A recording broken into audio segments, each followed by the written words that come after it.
One last question, if I may. One last question, Mr. Chair, Senator Risa. Madam Diskaya, saan nyo ba kinukuha yung mga coaching imported, mga luxury cars? Ang balita ko, dun sa interview mo, binili mo yung isang Rolls Royce dahil nagandahan ka sa payong. Tama ba? Sir, yes po.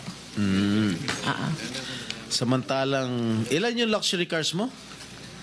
Nasa 28 po. 28 lang. Ano, Yes. ano ito mga ito? Rolls Royce, Ferrari? I don't have a Ferrari. Ano yung mga luxury cars? Lamborghini? No rin. Cadillac. Saan binili? Saan binili? Sagutin mo na. Saan mo binili? Sa dealer po. Sino dealer? Dito, local? Local dealer o sa abroad? Freebell Enterprises tsaka yung isa Auto Art. Dito, sa Pilipinas? Yes po. Hindi ka nag-import? No po.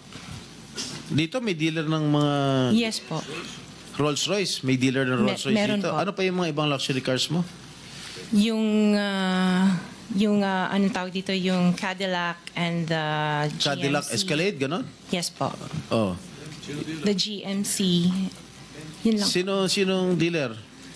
I mentioned earlier Freebell Enterprises and Auto Sa Art. lahat ng kotse mo, yun ang mga dealers mo? Dalawa lang sila Dalawa po. yung dealers mo? Yes po. What other luxury cars do you own? Yung iba dito na, the Maybach. Dito ko Maybach, na binili. Mercedes. Yes po.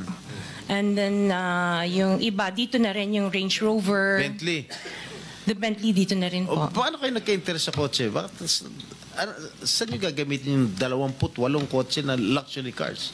Araw-araw gusto mong Collection. palit ng kotse? No, I have 4 kids that use it all the time for them to Oh, be 4 taken to kids school. lang. O, bigyan mo tig-isa, pero 20, ilan yun? 20 ka mo? 28? 28. Opo. My God. And you bought that from the taxpayers' money?